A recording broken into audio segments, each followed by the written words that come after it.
हरे कृष्णा। आप सभी भक्तों को शरद पूर्णिमा की बहुत बहुत शुभकामनाएं। हमारे हिंदू सनातन धर्म में शरद पूर्णिमा का विशेष महत्व होता है। शरद पूर्णिमा की रात को चंद्रमा अपनी 16 कलाओं से परिपूर्ण होकर अमृत की वर्षा करता है। मान्यता है कि इस दिन चंद्रमा की किरणों में दिव्य औषधि गुण होते हैं। इसी कारण इस रात को दूध से बनी खीर चांदनी रात में रखी जाती है और अगले दिन में इसका सेवन किया जाता है। और इस बार जो भी लोग लक्ष्मी जी की कृपा प्राप्ति की अभिलाषा रखते हैं तो वे इस वीडियो को पूरा जरूर देखें। तो प्रिय भक्तों, इस बार 2025 में शरद पूर्णिमा जो कि 6 अक्टूबर सोमवार को दोपहर के 12:23 से पूर्णिमा तिथि की शुरुआत हो जाएगी और यह पूर्णिमा 7 तारीख मंगलवार की सुबह 9:16 तक रहेगी। तो आपको जो व्रत उपवास और पूजन करना है वह आप लोगों को 6 तारीख को ही शरद पूर्णिमा को ही करना है। इस शरद पूर्णिमा को रात्रि की महिमा है, तो यह शरद पूर्णिमा वाली रात्रि आपको 6 अक्टूबर को ही प्राप्त हो रही है। और तो और इस बार संयोग भी कितना शुभ बन रहा है कि इस बार शरद पूर्णिमा के दिन सोमवार भी है। सोम का अर्थ होता है चंद्रमा, यानी कि चंद्र देवता का यह दिन होता है। तो यह तिथि आपको और भी लाभ देने वाली बन जाती है। शरद पूर्णिमा की रात्रि को भगवान श्री कृष्ण जी ने अपने बंसी में क्लीम मंत्र को फूंक कर समस्त संसार को तृप्त कर दिया था, जिसको अधरा अमृत कहा जाता है। इसी रात्रि को महारास भी हुआ था। तो भौगोलिक दृष्टि से देखा जाए तो चंद्रमा इस रात्रि को पृथ्वी के अधिक नजदीक होते हैं, जिससे चंद्रमा से अमृत बरसता है और जितनी भी चीजें चंद्रमा की किरणों में आती हैं वह सब अमृत से पुष्ट हो जाती हैं, यानी उन चीजों में औषधि गुण आ जाते हैं। इसीलिए शास्त्रों में आज्ञा दी गई है कि इस रात्रि को खीर बनाना चाहिए। इसके अंदर आप लोग केसर जरूर डालिएगा। खीर बनाकर उसे ठंडा करके सबसे बारीक कपड़े से आप उस खीर को ढक देना, लेकिन किसी जाली से मत ढकिएगा, क्योंकि छोटे छोटे जीव जंतु जो हैं वह खीर में आ जाते हैं। तो इस बात का आप लोग विशेष ध्यान रखिएगा, जिससे कि चंद्रमा की किरणें बारीक कपड़े से छन कर खीर में पड़े। ऐसा नहीं कि आप लोग मोटा कपड़ा ढक देना और खीर में चंद्रमा की रोशनी पड़े ही ना। तो देखिए, इस रात्रि को आप सेब को काटकर उसे भी ढक कर रख सकते हैं चंद्रमा के किरणों में। इस सेब के अंदर भी औषधि गुण आ जाते हैं। यदि आपके घर में घी हो, दूध पड़ा हो, उसको भी आप चंद्रमा की किरणों में पुष्ट कर सकते हैं। आंवला हो आपके पास तो उस खड़े आंवले को भी आप चांदनी रात में रख सकते हैं। तो इस रात्रि को हमको खीर कितने बजे रखना है तो मैं आपको बता रही हूँ। 6 तारीख की रात्रि को रात्रि के 8 बजे आप खीर रख दीजिएगा, क्योंकि नारद पुराण में वर्णन आता है कि खीर को चांदनी रात में 1 प्रहर रखा जाता है। तो 1 प्रहर का मतलब होता है 3.5 घंटा के आसपास। तो आप लोग 8 बजे रख दीजिएगा और निषिद्ध काल तक रखना। निषिद्ध काल का मतलब होता है कि 12 साढ़े 12 बजे तक आपको चंद्रमा की रोशनी में वह खीर रखना है। जैसे कि 8 बजे रात को आप रखेंगे, 12:30 बजे के लगभग आप खीर को उठा लीजिएगा। अब हम आपको बताते हैं कि इस दिन हमको लक्ष्मी जी की उपासना कैसे करनी है कि जिससे हमें प्रचुर धन का लाभ हो, लक्ष्मी जी हमसे प्रसन्न होकर खूब धन धान देकर जाएं।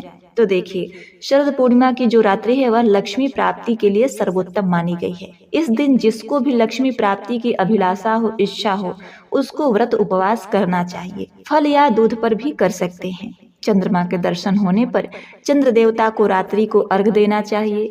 ज्यादा कुछ आप लोग नहीं कर सकते तो 1 लोटे में आप लोग कच्चा दूध ले लीजिएगा, उसके अंदर चावल डाल दीजिएगा, खड़ा चावल। उसके बाद चंद्र देवता को अर्घ दीजिएगा। ओम चंद्र देवताय नमः यह बोलते हुए चंद्रमा को अर्घ प्रदान करिएगा। इस दिन जो लोग व्रत कर रहे हैं वो भी, जो लोग नहीं करते हैं उन्हें भी माता लक्ष्मी की कृपा प्राप्त करनी है तो शाम को नहा धोकर चंद्रमा को आप अर्घ प्रदान जरूर करें और अपने दरवाजे के दोनों तरफ थोड़ा थोड़ा पानी गिराकर उसे साफ कर लीजिएगा।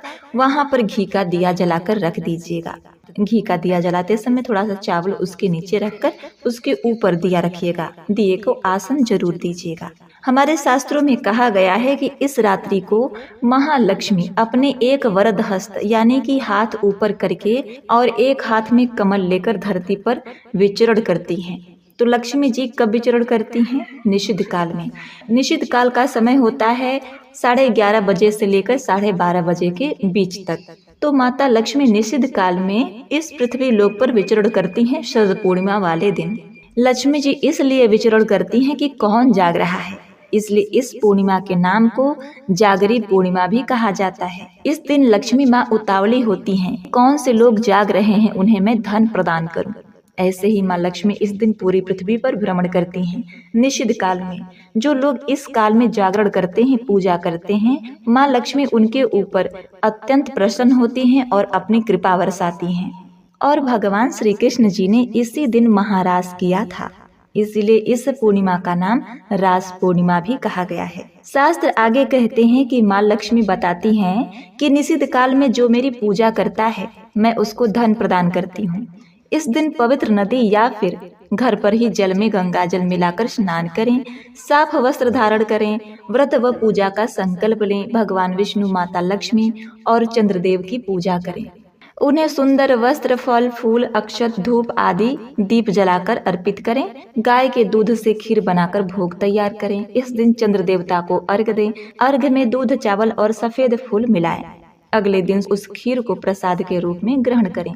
पूर्णिमा के दिन अन्न, वस्त्र, चावल, दूध, मिठाई और दक्षिणा का दान जरूर करें। इससे चंद्रदेव की कृपा मिलती है और मानसिक शांति, सुख और समृद्धि में वृद्धि होती है। और यदि आप आर्थिक तंगी से जूझ रहे हैं तो शरद पूर्णिमा के दिन स्नान के बाद श्री हरि और माता लक्ष्मी की पूजा करें। माँ लक्ष्मी को कमल का फूल और एकाक्षी नारियल अर्पित करें। मान्यता है कि इस उपाय से माँ लक्ष्मी प्रसन्न होकर आर्थिक तंगी को दूर करती हैं। धन में वृद्धि के लिए शरद पूर्णिमा की रात्रि को 11 पीली कौड़ियों को पीले कपड़े में बांधकर माता लक्ष्मी के सामने रखें, पूजन करें और अगले दिन इन्हें तिजोरी में रख दें। ऐसा करने से घर परिवार में कभी धन की कमी नहीं रहती और हमेशा तिजोरी भरी रहती है, लक्ष्मी माता का वास होता है। शरद पूर्णिमा के दिन उन्हें खीर का भोग लगाना चाहिए। इसके अलावा माँ लक्ष्मी को दही, मखाना व पान का भोग लगाया जा सकता है। मान्यता है कि ऐसा करने से माता लक्ष्मी का घर पर स्थायी वास होता है। और प्रिय भक्तों, पीपल के पेड़ में भगवान विष्णु का वास माना जाता है, तो शरद पूर्णिमा वाले दिन पीपल के पेड़ को अर्घ जरूर दें। इससे माता लक्ष्मी अति प्रसन्न होती हैं। शरद पूर्णिमा के दिन पीपल के पेड़ के नीचे दीपक जलाना चाहिए और उनकी परिक्रमा करनी चाहिए। मान्यता है कि ऐसा करने से आर्थिक संकट दूर होते हैं, धन लाभ के योग बनते हैं। और इस दिन यदि आप अपने घर में बरकत चाहते हैं, जिसके घर पैसा नहीं टिकता, वे चाहते हैं कि घर में पैसा टिके, तो वो लोग क्या करेंगे कि इस दिन संध्या के समय 11 या इससे अधिक घी के दीपक जलाकर घर के पूजा स्थान, छत, गार्डन, तुलसी के पौधे, चारदीवारी आदि के पास रखने से आर्थिक स्थिति मजबूत बनती है। इस दीप मालाओं से घर को सजाने से भी माँ लक्ष्मी की असीम कृपा प्राप्त होती है। तो प्रिय भक्तों, यह थी शरद पूर्णिमा से संबंधित महत्वपूर्ण जानकारी। उम्मीद करती हूँ यह जानकारी आपको पसंद आई होगी। तो वीडियो को लाइक, शेयर अवश्य कीजिए और माता लक्ष्मी की कृपा पाने के लिए कमेंट में जय माता लक्ष्मी अवश्य लिखें।